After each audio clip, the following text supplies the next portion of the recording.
As far as I can tell, if you want to maximize your chances for both success and let's say well-being, is you want to find a strata of occupation in which you would have an intelligence that would put you in the upper quartile. And you don't want to be the stupidest guy in the room. It's a bloody rough place to be. And you probably don't want to be the smartest guy in the room either, because what that probably means is you should be in a different room. If you're right at the top, you've mastered it. It's time to go somewhere where you're a little lower so that you've got something to climb up for. I'll tell you what it is that you need to do to be successful. Some of these things aren't so malleable, but others are things that you can work on. Well, IQ, well, that's a rough one, because there's no evidence, as far as I can tell, that you can do a damn thing about your IQ. So the issue of how to raise IQ, man, that's a killer. No one knows how to do it. I can tell you how to stop your IQ from decreasing as you get older. It's physical health is the best preventative, so exercise. Well, why? Well, your brain uses oxygen like mad, right? And it needs to be kept clean and well oxygenated. And physical exercise, both anaerobic and aerobic exercise, both seem to be very, very effective at staving off cognitive declines across the lifespan. The next best predictor of lifetime success is conscientiousness. Of the two aspects of conscientiousness, say orderliness and industriousness, the better predictor is industriousness. So the question is, well, what can you do about your industriousness? And the answer to that is, you can work on micro habits with regards to your conscientiousness. And I think the best thing you can do with regards to your conscientiousness is to, number one, specify your damn goals. Because how are you going to hit something if you don't know what it is? And often people won't specify their goals too, because they don't like to specify conditions for failure. So if you keep yourself all vague and foggy, then you don't know when you fail. And people might say, well, I really don't want to know when I fail because that's painful. So I'll keep myself blind about when I fail. That's fine, except you'll fail all the time then. You just won't know it until you've failed so badly that you're done. So that's willful blindness, right? You could have known, but you chose not to. Okay, so once you get your goal structure set up, you think, okay, if I could have this life, it looks like that might be worth living, despite the fact that it's going to be, you know, anxiety-provoking and threatening, and there's going to be some suffering and loss involved and all of that. The goal is to have a vision for your life such that, all things considered, that justifies your effort. Then what do? Then you turn down to the micro routines. It's like, okay, well, this is what I'm aiming for. How does that instantiate itself day to day, week to week, month to month? Make a damn schedule and stick to it. Okay, so what's the rule with the schedule? It's not a bloody prison. That's the first thing that people do wrong. They say, well, I don't like to follow a schedule. It's like, well, what kind of schedule are you setting up? Well, I have to do this, then I have to do this, then I have to do this. You know, and then I just go play video games, because who wants to do all these things that I have to do? It's like, wrong. Set the damn schedule up so that you have the day you want. That's the trick. It's like, okay, I've got tomorrow. If I was going to set it up so it was the best possible day I could have, practically speaking, what would it look like? Well, then you schedule that, and obviously there's a bit of responsibility that's going to go along with that, because if you have any sense, one of the things that you're going to insist upon is that at the end of the day, you're not in worse shape than you were at the beginning of the day, right? Because that's a stupid day. If you have a bunch of those in a row, you just dig, you dig yourself a hole and then you bury yourself in it. So maybe 20% of your day has to be responsibility and obligation, or maybe it's more than that, depending on how far behind you are. But even that, you can ask yourself, okay, well, I've got these responsibilities, I have to schedule the damn things in. What's the right ratio of responsibility to reward? And you can ask yourself that, just like you'd negotiate with someone who is working for you. It's like, okay, so I want you to work tomorrow. And you might say, okay, well, what are you going to do for me that makes it likely that I'll work for you?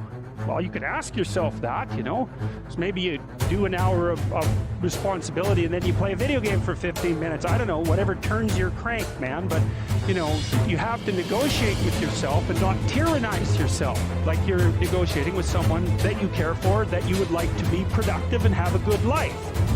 And you're useless and horrible, so you'll probably only hit it with about 70% accuracy, but that beats the hell out of zero.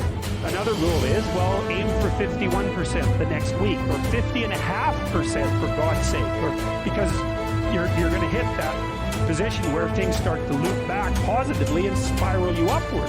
You have to understand that you're not your own servant, so to speak. You're someone that you have to negotiate with, and you're someone that you want to present the opportunity of having a good life to. And that's hard for people because they don't like themselves very much. So, they're always like cracking the whip and then procrastinating, and cracking the whip and then procrastinating. It's like, oh, it's so boring and such a pathetic way of spending your time. And you know what that's like because you probably waste like 6 hours a day. And I think we did an economic calculation about that a while back, right? Your time's probably worth $50 an hour.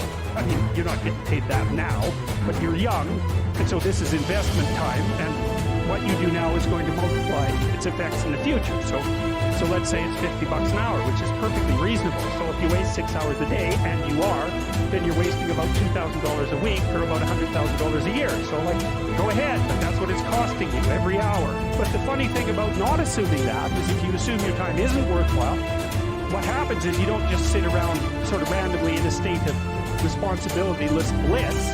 What you do is you suffer existentially. Here's something else you can think about when you're negotiating in your life. You want to negotiate so that you don't walk away miserable and resentful, because that makes you hostile and then you'll work to hurt them. So you might say, well, the minimal precondition for a successful negotiation is that you don't walk away resentful and angry. And so that's also how you know when you have something to say to someone. Because the rule has to be, if you're going to walk away resentful and angry, you've got something to say. It doesn't mean you're right. But it's kind of a low bar, like if I wanted to live with you for 30 years, maybe we should say, how about we walk away from our mutual negotiations thrilled? Well, why not? You got to aim for something. You could aim for that. You want to negotiate with your boss for a new salary, you might think, okay, I got this damn job. How much would I have to be paid so I'd be so bloody excited to go to work I could hardly stand it? Well, you could at least know what that number is, and then you could go there and say, well, look, you like to have me around. I've been doing some thinking. I think if you paid me this amount of money, I'd be so thrilled to go to work that you could hardly even keep me away from here. And your boss might think, wow, I'd actually really like to have someone around who'd be so thrilled to work that I can't get rid of them. It's like, maybe I can't give you all of that. I'll give you 75%. Maybe we can renegotiate it in a year. It's like, hey, good deal. Or you can, be some weaselly coward and go in there and snivel about how awful your life is and walk away barely able to tolerate the outcome of the negotiation. I've watched people do this repeatedly in my clinical practice, because the rule is, you're going to come and see me, I'm going to try to help you figure out how to have the life that you want to have. And we're going to think about that strategically. So you're making $50,000 a year right now, maybe you should be making $150,000 in 3 years. And they think, well, that couldn't happen. It's like, not with that attitude, that's the first thing. It's like, no, that's not going to happen if you don't ask people for the damn money, if you don't look for a better job, or they're going to come along and just shovel a boat full of money at you. It's like, no, that's not going to happen. Why is that impossible? You look at you people in here. It's like, what the hell is wrong with you? Nothing. So you can probably have what you want. If you could figure out what the hell it was, and then, you diligently pursued it. So, and then maybe you wouldn't whine about being alive. That'd be good, because people who whine about being alive are dangerous to themselves and other people. So you might think, I can have what I want, but you better well figure out what it is. And you can't just wait for the, have what you want fairy to show up at your doorstep and grant it, because obviously that's not going to happen. Social networking, that's another big deal. It's one of the advantages that older people have over younger people. And so, for example, now that I'm in my 50s, roughly speaking, I know a bunch of other people who are, relatively well positioned in the dominance hierarchy, and they know all sorts of people. And so when I go to one of them and say, can you do X, or do you know X? They say, no, but I know someone who can. And that's a huge advantage. So another thing that you want to think about as you move through life, and this is that use your ability to network properly. And that doesn't mean schmooze, and it doesn't mean go out and impress people. That's all just complete bloody rubbish. It means you try to surround yourself with people who are competent in multiple different dimensions, and you maintain your relationships with them. And that's a trading relationship too, right? It involves reciprocity. But it's a huge advantage. A social network is a huge advantage, and that's something extroverted people can be really good at. And that goes along with the ability to sell. So another place that you can pick up power, and power for the good, for the right things, is to consciously develop and maintain your social networks. And that also means, well, let's talk about friendships for a minute. Here's how you know if someone's your friend. A, you can tell them bad news, and they'll listen. They won't tell you why, you're stupid and why that bad thing happened to you, and how something worse happened to them once, and, derail the whole conversation. You can actually tell them bad news and they'll listen. So that's a good thing. And then this is the weirder thing. You can tell them good news and they'll help you celebrate. And that's a really good way of deciding who you should have around you, because you come out and you sort of tell someone half-heartedly that something good happened to you, and they give you a whack and then talk about, the great thing that happened to them 3 years ago, or worse, the great thing that happened to someone that they knew 3 years ago. It's like, go away from that person. They're not helpful to you. It's very necessary for people at some point in their life to dedicate themselves to a single game of some sort, which is kind of what you're doing in university.